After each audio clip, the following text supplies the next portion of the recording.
你以為農曆生日只係屋企人幫你嘅第邊日出世？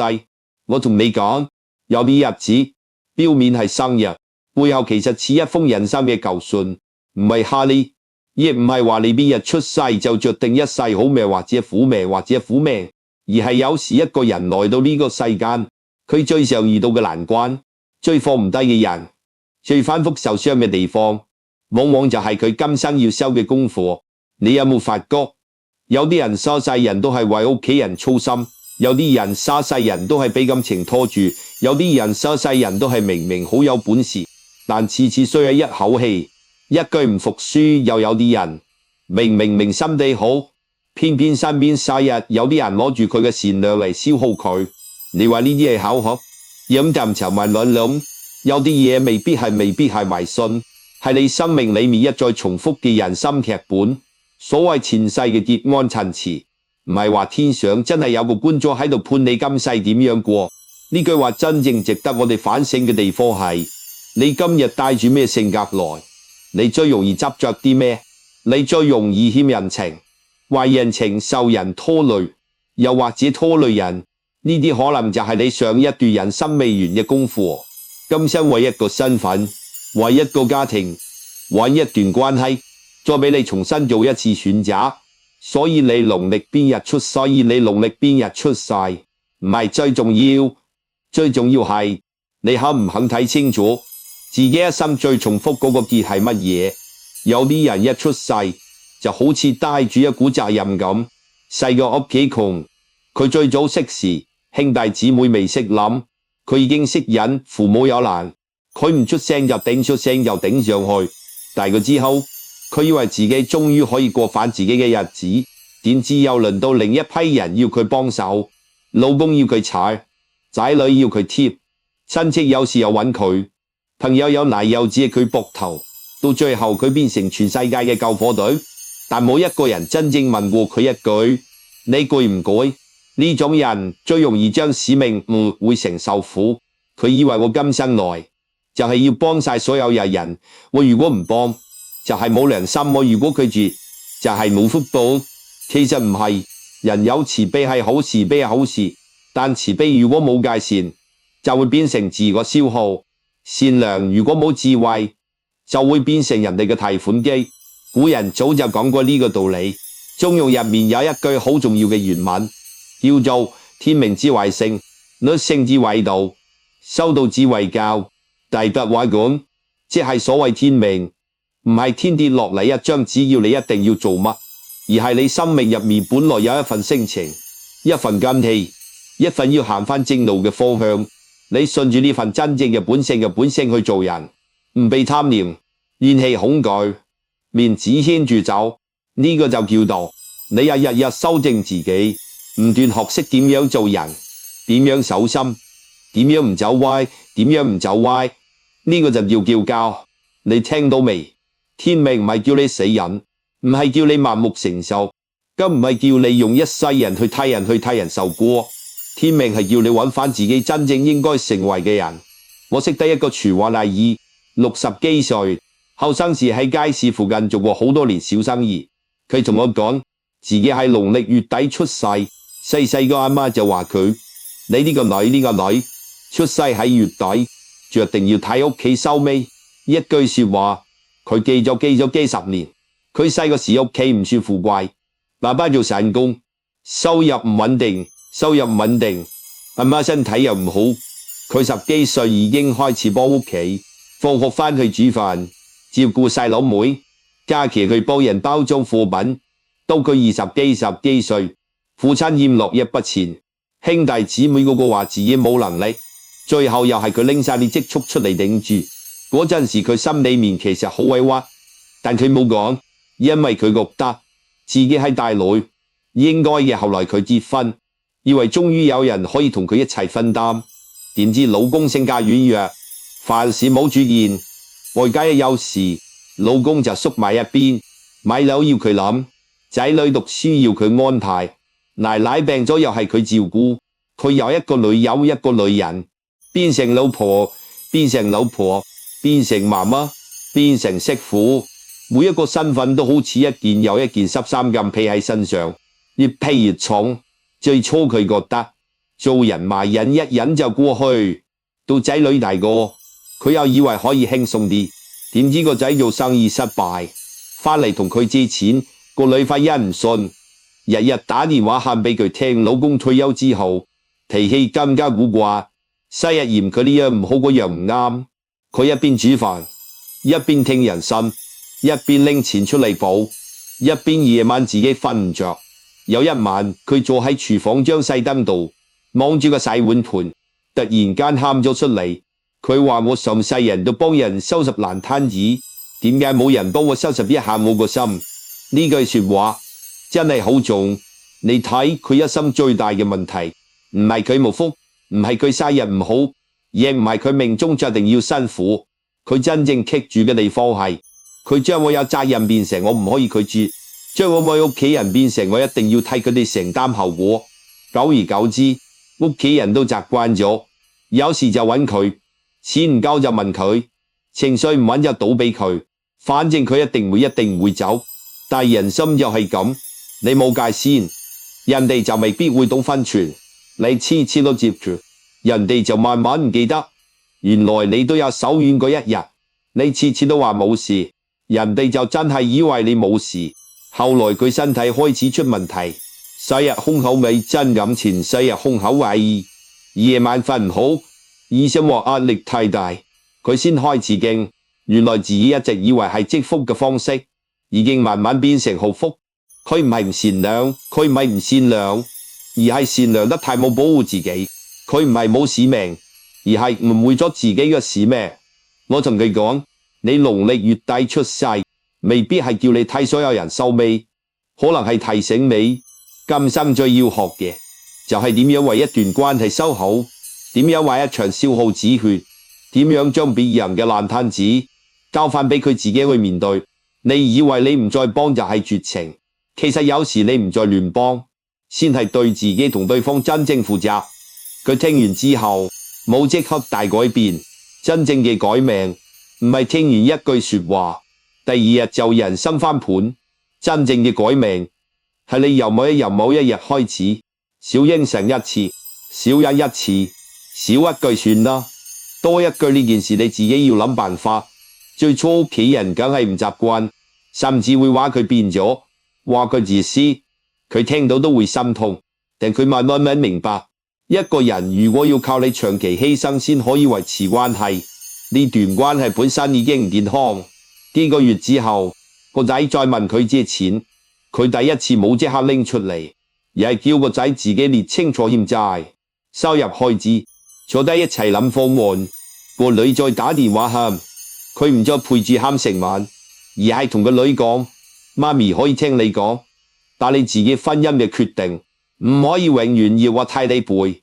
老公再亂發脾氣，佢唔再即刻低頭，而係行開，等大家冷靜先再講。你估佢屋企即刻變好？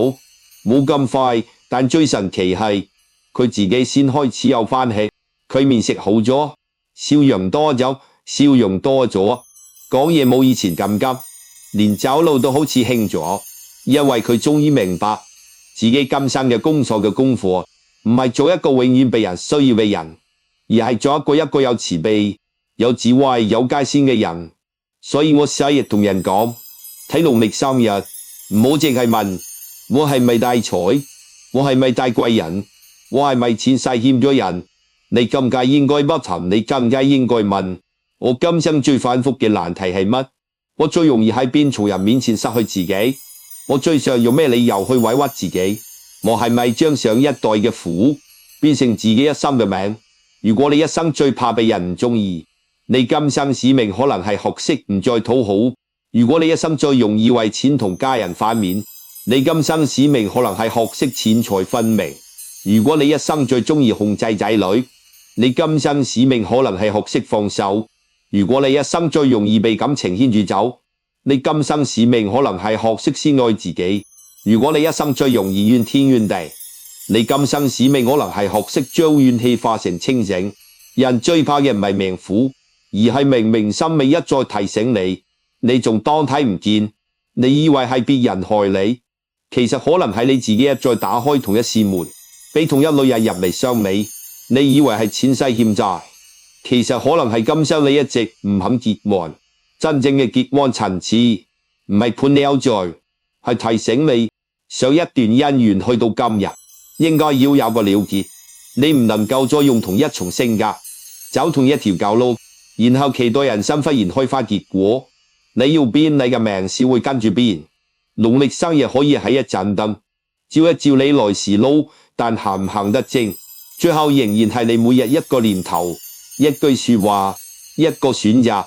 你肯醒，生日就唔係枷鎖；你唔肯醒，就算生喺幾好嘅日子，都可能將好福氣慢慢消耗晒。你聽到呢度，可能心入面會有一句話：咁我係咪一出世就着定要辛苦？我同你講，唔好咁諗前，唔好咁諗。命呢樣嘢最怕嘅唔係有難關，係你以為難關就係終點。好多人耍世人最可惜嘅地方，唔係冇本事，而係有本事用錯方向。唔係冇福氣，而係福氣俾自己一口氣，一份質變，一從舊性格慢慢好走。頭先嗰位阿姨，佢係太遠，遠到冇界線，遠到將所有人嘅重擔都背上身。另一重人就係太硬到唔肯低頭，硬到唔服輸，硬到明明有天大本事，最後都因為一個我唔忿氣，將自己推入困局。呢種人有冇使命？有，但佢嘅使命唔係證明自己嘅威，而係要學識將一身本事放返喺正路上面。講到呢度，《西遊記》入面孫悟空就係好值得只係嚟照一照我哋自己，照我哋自己。你唔好只係將孫悟空當成神話人面睇，其實佢好似好多現實入面嘅人，聰明有膽，有能力，反應快，唔怕事，唔中意俾人睇低。佢由石頭裏面出世，老父母一開始就帶住一股好強嘅生命力。佢去學藝，拜師學佛，學成72變，又有筋斗雲，一個筋斗108000里。你話佢攞唔攞？你話佢有冇天分？非常有。但一個人有天分，唔等於佢懂得做人。一個人有本事，唔等於佢知道自己本事應該用喺邊度。好多人所世人就敗喺呢一點。孫悟空最初求嘅係咩？係長生，係自由，係唔受人管。佢心入面有一股好強嘅不甘心。點解我要老？點解我要死？點解我要俾天地規矩束住？呢份心聽落好有志氣，但如果冇智慧托住，就會變成狂。佢反到花果山，照美猴王，後來落東路金箍棒，佢哋虎毆生死簿，再到天庭做弼馬溫。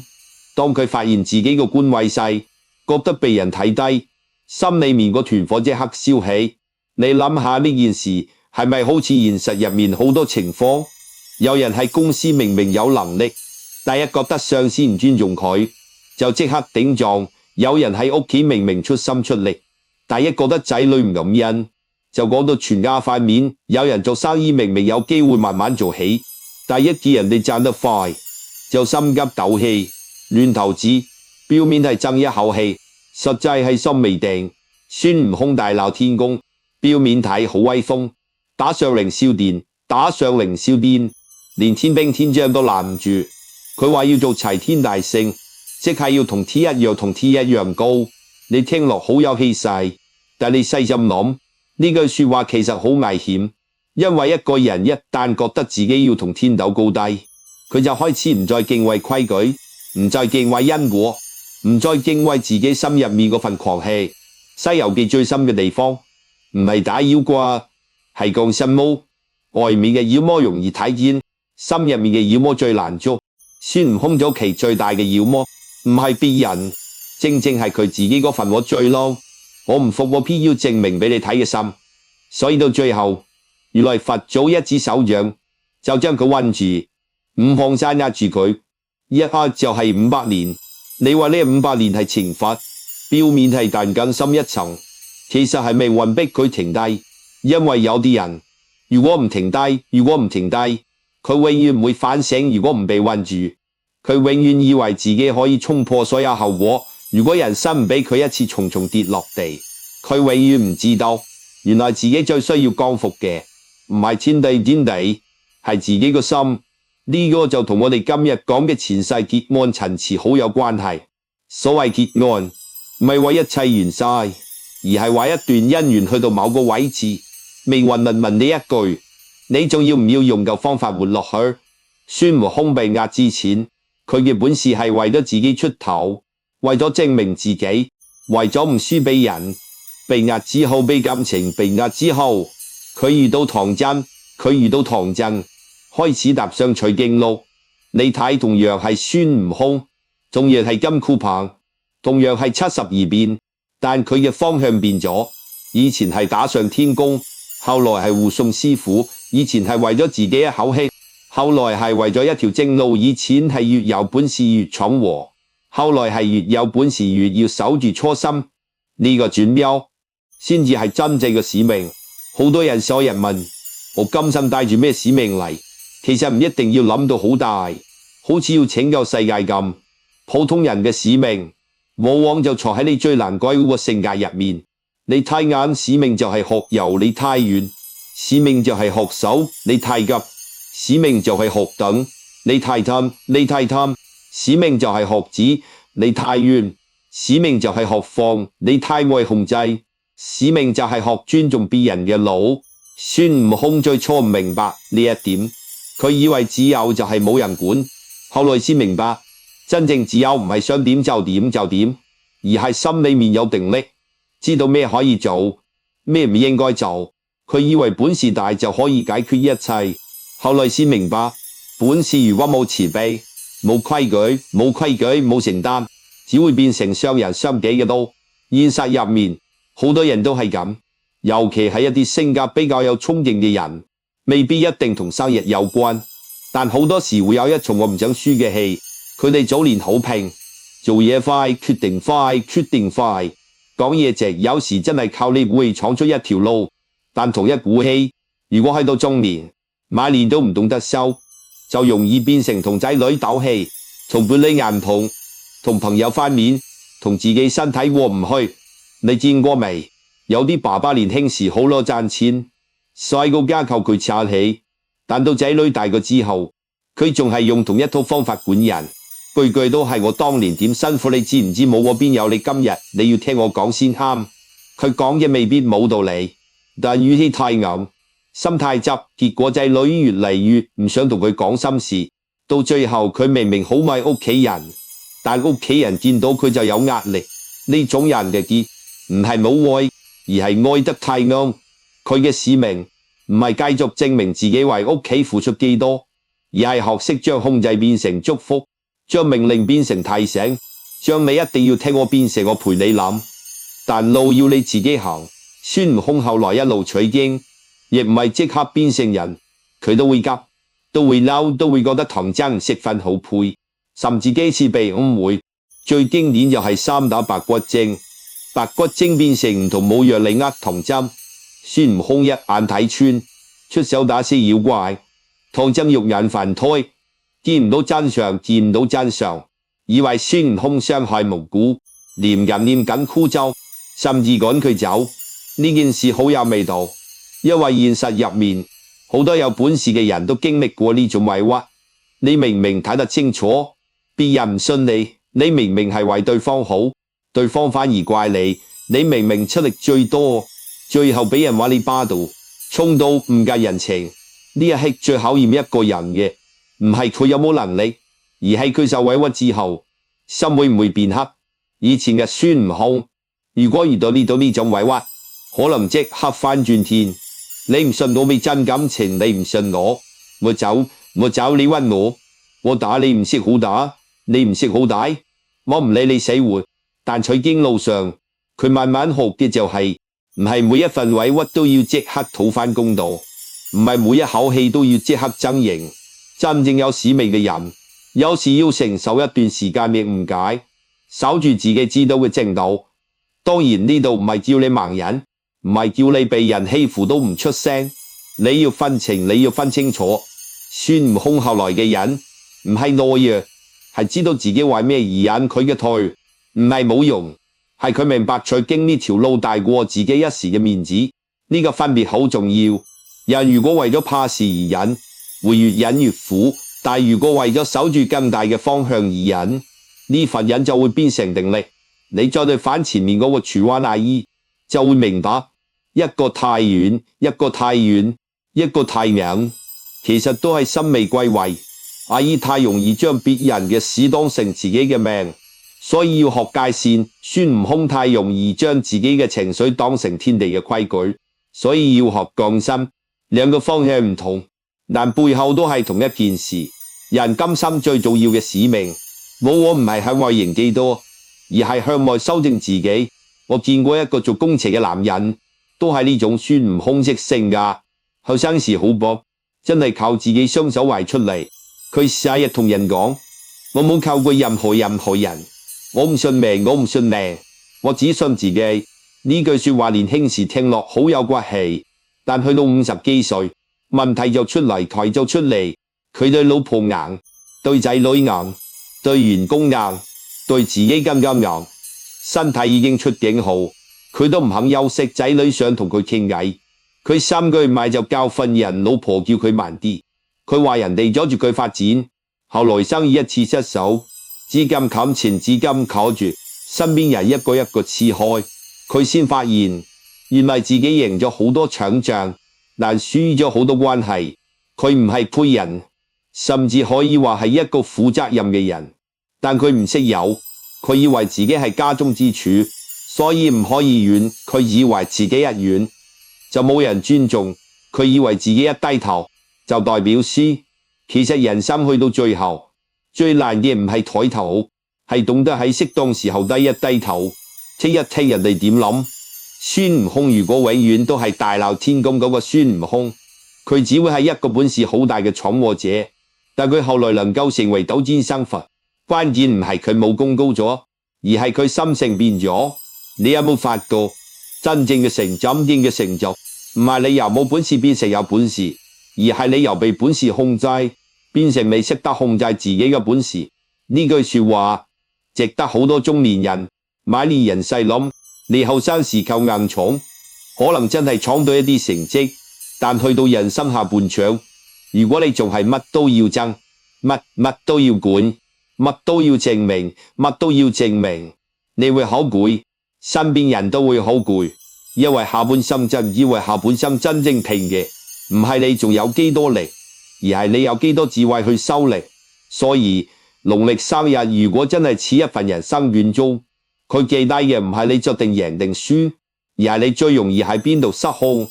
有人失控喺情，有人失控喺錢，有人失控喺面子，有人失控喺控制欲，有人失控喺過度付出。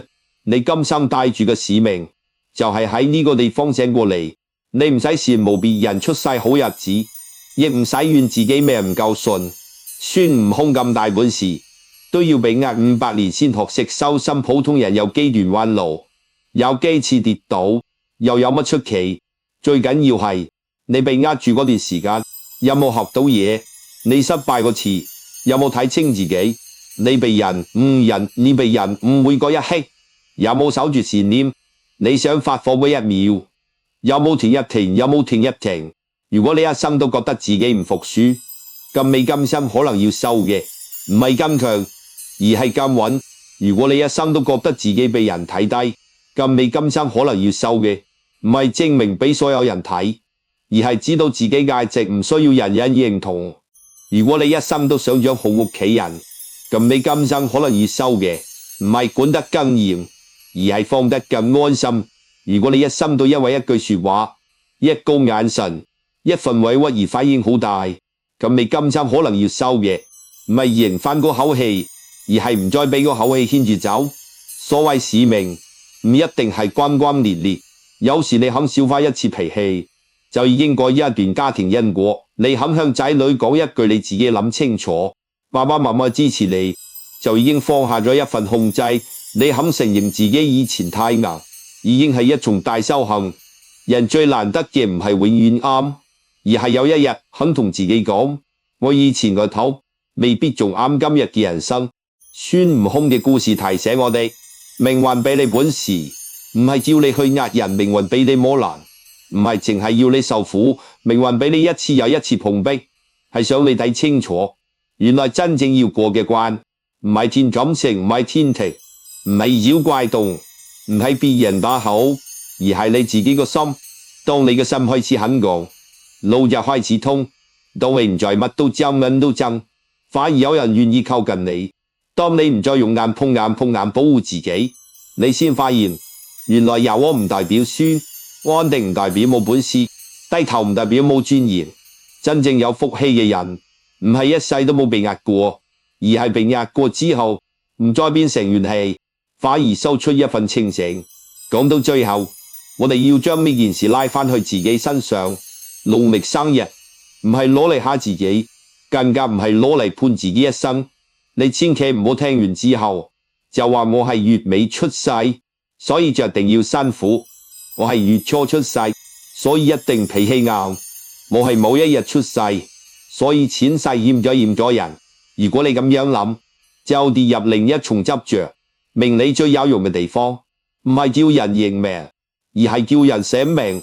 認命係算啦，我就係咁。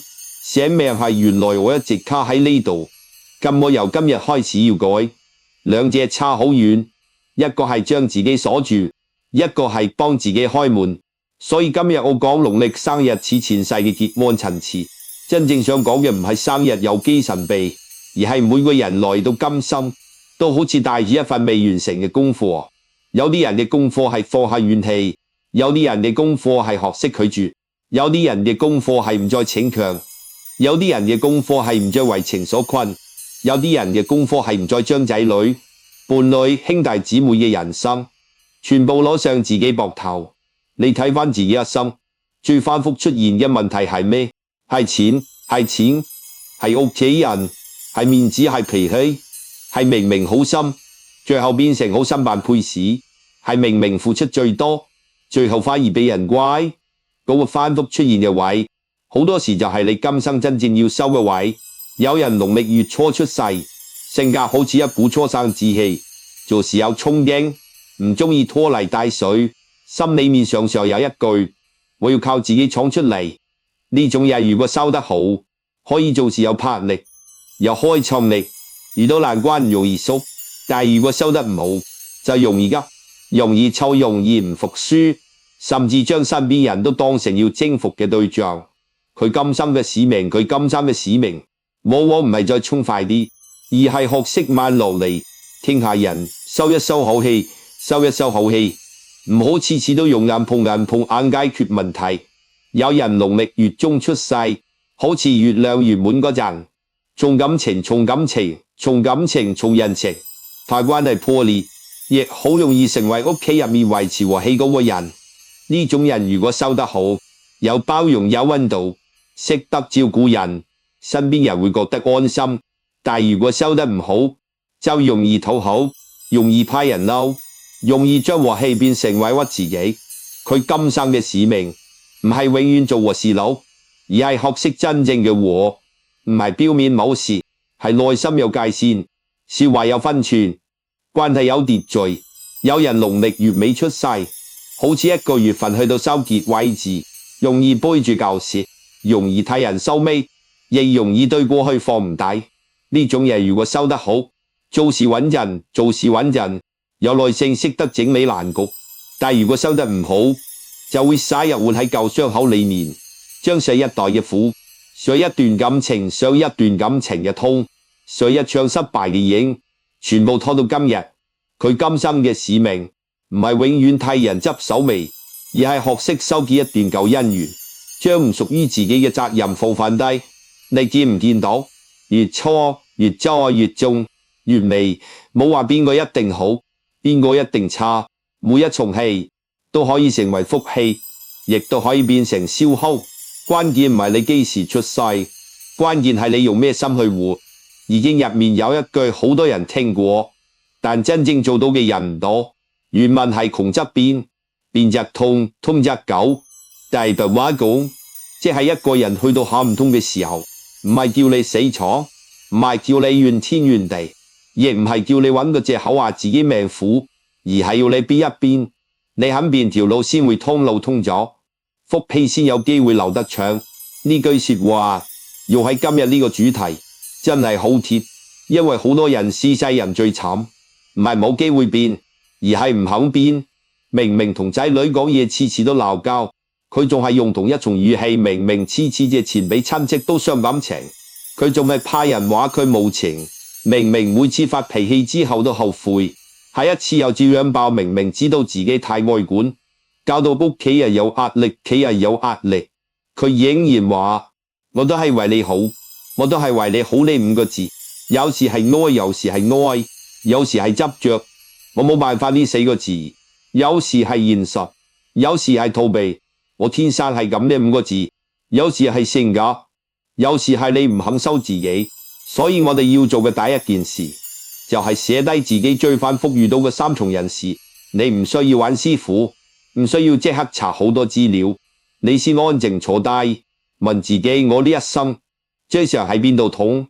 係感情世日遇到同一類人，係屋企人一有事就一定揾你，係錢一到手就留唔住，係一被人否定就好嬲，係見到仔女唔聽話就好驚。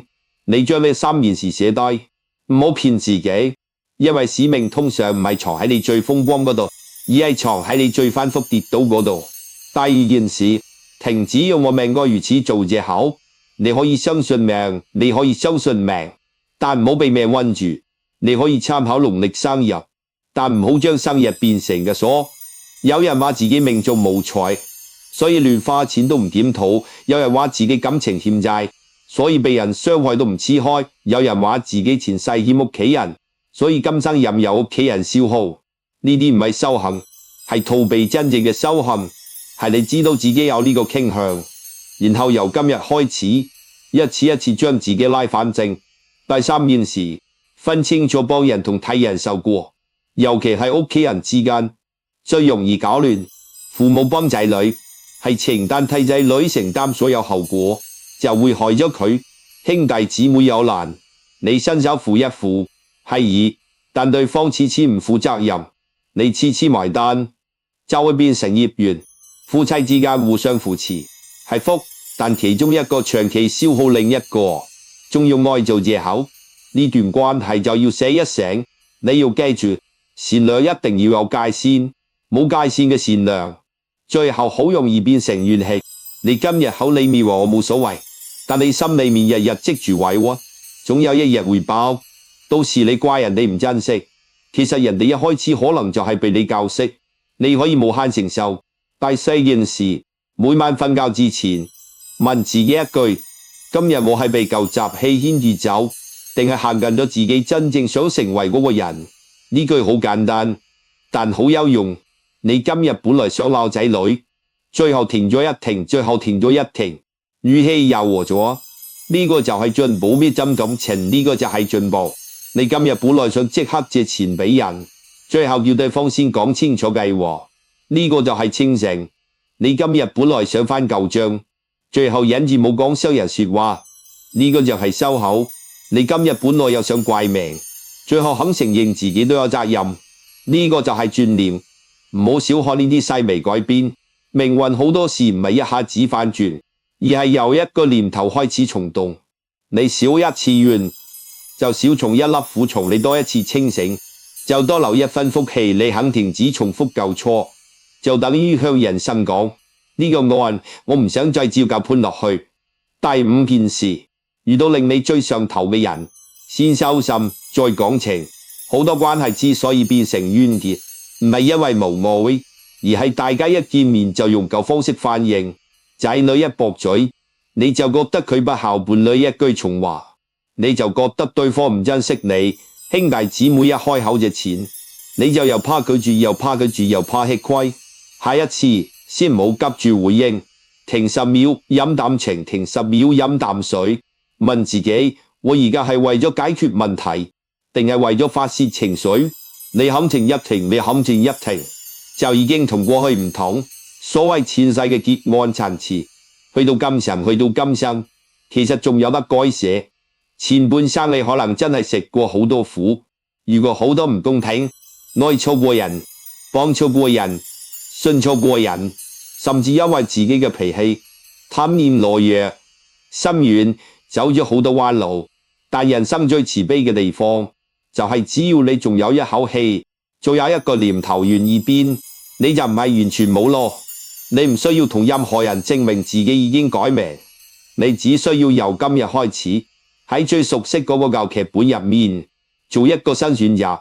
以前你一嬲就爆，今日你停一停；以前你一驚人嬲就答應，今日你邁一邁；以前你一覺得委屈就怨天，今日你問自己呢件事有冇我可以調整嘅地方？以前你以為愛就係管住對方，今日你學識放一放手。當你咁樣做，你嘅生日就唔再係一個標籤，佢變成一面鏡，照見你來時路，亦變成一盞燈，提醒你唔好再行返同一條黑路。人到中年、晚年最怕唔係命你有幾多冚，而係心裏面越嚟越硬，越嚟越遠，越嚟越覺得全世界都欠自己。你見過有啲老人家，明明仔女都算孝順，但佢日日唔滿意，明明生活唔算最差，但佢句句都係怨明明過去嘅事已經好多年，佢仲係日拎出嚟講。呢種人唔係冇福，而係心裏面嘅舊愛一直未結。真正有福嘅人，唔係一生冇傷口，而係到某一日，佢肯同自己講：算啦，我唔再用呢個傷口去傷自己同身邊人。你肯放過自己，先有空位俾新福氣入嚟。你肯停止怨，屋企嘅氣就會慢慢順。你肯少一分控制，仔女同你之間先會多一分親近。你肯收翻嗰度付出，別人先有機會學識自己承擔。所以今日呢個題目講到最後，唔係要你驚自己農曆生日有咩秘密，而係想你醒一醒，你今生帶住咩使命來，唔一定寫喺天上，可能就寫喺你最反覆嘅痛裏面，你最容易受傷嘅地方，可能就係你最要修智慧嘅地方。你最放唔低嘅人，可能就係提醒你學識放手嘅人。你最過唔去個口氣，可能就係你今生要練嘅定力。農曆生日係一個開始，但係每日點樣做人先係真正嘅答案。你可以帶住嚿姻緣來，但唔一定要帶住嚿集氣走。你可以有前半生嘅苦，但唔一定要將苦帶到最後一日。你可以曾經欠咁全，你可以曾經欠過、錯過、痛過，但由你願意清醒嗰一刻開始，人生就有機會重新落筆。如果你聽到呢度，覺得呢番說話對你有少少提醒，記得幫我點個讚，訂閱呢個頻道，亦可以分享俾身邊有緣人。你一個小小動作，可能就係將一份思念傳出去。亦歡迎你喺評論區嗰一講，你覺得自己今生最要修嘅功課係咩？如果你願意由今日開始，唔再俾舊怨牽住走，唔再用舊性格困住自己，就喺評論區留低一個醒字，等我哋一齊提醒自己，命可以照見，但路要自己行。願每一個有緣聽到呢番說話嘅人，都少一分怨氣，多一分情，多一分清明，將前半生嘅結慢慢修成後半生嘅福。善念共振，轉念共振，福氣自來。